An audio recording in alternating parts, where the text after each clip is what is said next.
Hello chess fans, this is Rick from Chess2Progress. I told you before that to improve at chess you will need to study tactics, study endgames, study the classic games from history and analyze your own games, and I put my email address there. And I received a few games from viewers, and that's what we'll look at today. We'll look at a game from Andy, who sent me his game. He didn't tell me if it was a club game or a tournament game or an online game. I also don't know what the time control was, but it's an interesting game, and let's have a look at it. Andy is black in this game, and I don't know the game of the white player. The white player opened with a2, a4, and that's the first comment I have to make. That is not a good opening move. Yes, I said in previous videos that it's not important to study opening theory until you're at least at a 2000 ELO level, but you need to know some basic principles. The basic principles are that you have to develop your pieces, put your king safe, and occupy the center, or at least have influence in the center. The center are the squares d4, e4, d5 and e5, and that's a very important area of the board. So a2, a4 is not a good move because it doesn't occupy the center, it doesn't influence the center. It's really just a waste of a move. Andy does better. He plays e7, e5, occupying the center with a pawn, b3 and d5, again a very good move. If white is not contesting the center, black may as well occupy it. Knight h3, again a move that is not great. Knight to the side of the board, not influencing the center. f6, not really necessary. It probably would have been better to develop one of the pieces, for example one of the knights or one of the bishops to come out. But Andy decided to play f6. e3, that's better. It's a center pawn move. Bishop e6, developing a piece is fine. And c2, c4. That's also a good move, challenging the d5 pawn in the center of the board. Knight c6 is a good move, developing another piece. Bishop d3 is also okay, and Andy decides to kick that bishop with e5, e4, which is fine. Bishop c2 and bishop d6. Andy makes very logical moves, developing his pieces. White castled, that's a good move, put your king safe. And queen d7. Andy is looking at a castling on the queen side. Knight f4, that makes sense. That knight was not good on the side of the board, and now it does have influence in the center, so good move. Bishop f5, and that is a tactical oversight. I told you tactics are really important in chess, and here Andy misses a tactic. He misses that the pawn on d5 is now hanging. It's attacked twice by the pawn on c4 and by the knight on f4, and it's no longer protected. So white sees it and takes that pawn, is now a pawn up, hitting the knight, and Andy plays a very nice move here. Knight d4. That's also a tactical move, because you can say, well, that knight is on a square that is protected by the pawn. That is true, but if you take that knight, then suddenly white's knight is unprotected, and with bishop takes f4, black can take the piece back. So that is a way to swap a piece in a very fancy way. So Andy had seen that tactic. Well done. White decided not to take on d4. He played bishop b2, developing another piece. Good move. Andy decides to take the bishop. Queen takes back. And Andy castles queenside. Knight c3. White's making better moves, centralizing moves, developing his piece, and that piece has an influence in the center. Rook e8, knight b5, knight e7, developing his last minor piece. Both players have now completed their development. White is a pawn up, and let's see how this continues. White decides to take on d6 with check.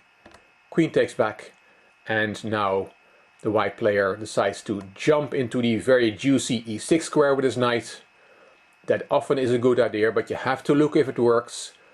And in this case it doesn't, because the knight is only protected there by the pawn and is attacked twice by both bishop and queen. So the white cannot keep the knight there and is going to lose a pawn. And he takes on e6, d takes e6, and now Andy could have taken that pawn on e6 and in the process protect his own pawn on e4. That would have been a good move. Instead he played knight d5, and now white could have taken that unprotected pawn on e4. He did not. He played d2, d3, not a great move, because now Andy comes with a nice sequence of moves. Knight b4 hitting the queen, queen has to go, queen c4, and knight takes d3. Not just taking a pawn, but also having a very strong knight there. We saw white's knight on e6 before, which could not be maintained there, but this knight is very annoying for white. It's very difficult to get rid of it. Another thing that knight is doing is hitting the bishop on b2, which is unprotected, and white probably had seen that and he decided to solve that problem in a tactical way. He played rook fd1, and you can say that knight cannot take on b2 now, because then the queen is hanging, the rook is attacking the queen. But Andy could still have taken on b2 if he had calculated this. Knight takes b2, and yes, you lose your queen, but knight takes b2 also has attacked white's queen. So Andy can take the queen back, and if then, for example, rook d7 to save the rook, then Andy can play knight e5, hitting that rook, rook takes g7, rook takes e6, and if we look at it, the dust has settled. Black is a piece up here. The bishop he won on b2 is gone, and he still has his knight, so black is winning here. So knight takes b2 didn't look possible because of the pin, but it was possible after all if Andy had looked and calculated a bit further. Instead of taking on b2, he took on e6, taking that pawn, and now white plays a good move, f2, f3, to undermine the knight. He wants to get rid of the pawn on e4 that is protecting that very annoying knight. And he played queen c6 to get his knight out of the pin, queen d4, and queen c2. And this looks very dangerous for white. White does not like all those pieces in his position, and he decides to give an exchange to get rid of that very strong knight on d3. Rook takes, e takes, and bishop c3, protecting, controlling the d2 square so the pawn cannot push up.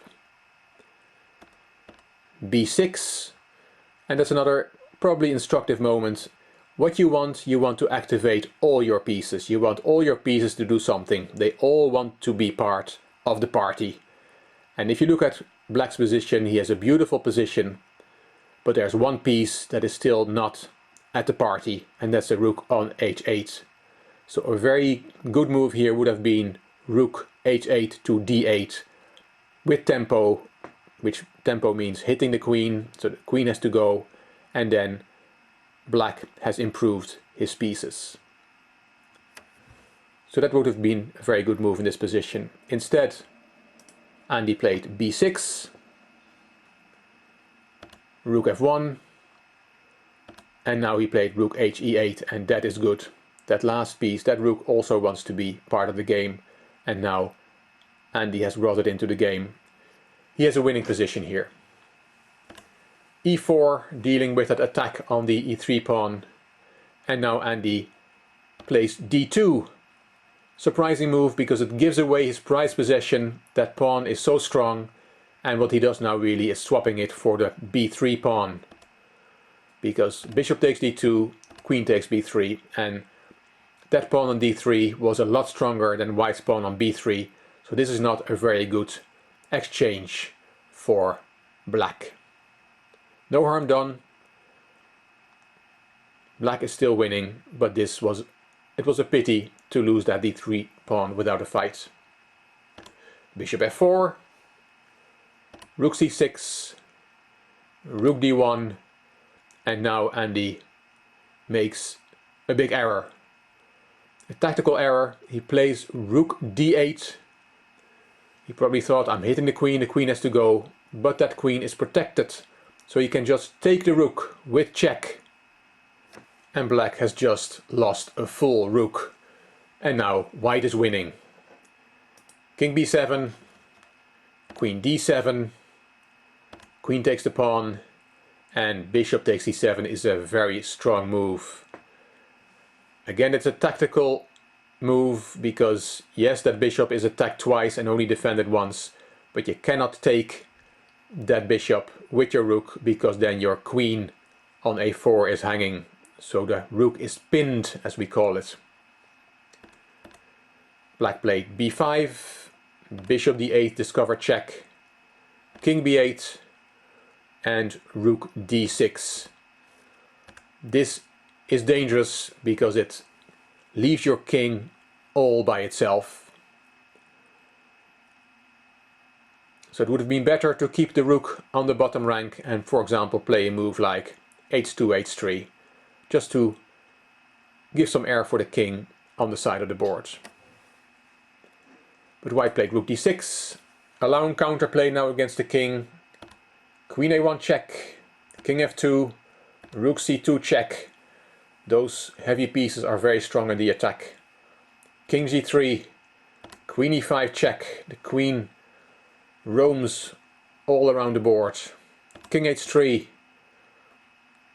queen h5 check, king g3, queen g5 check, and now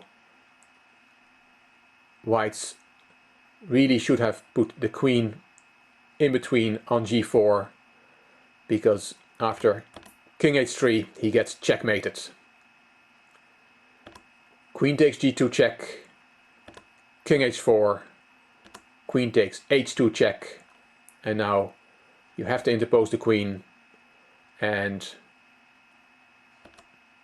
Andy decides to take the rook on d6. Bishop a5, there's no help for white.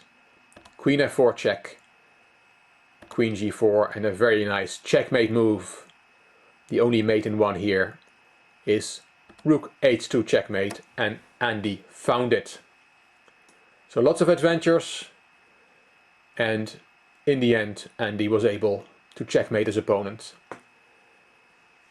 He himself said about this game, "It was a game in which I made enough mistakes to lose, but managed to find a winning strategy in the end, just as my opponent was about to put me in mate.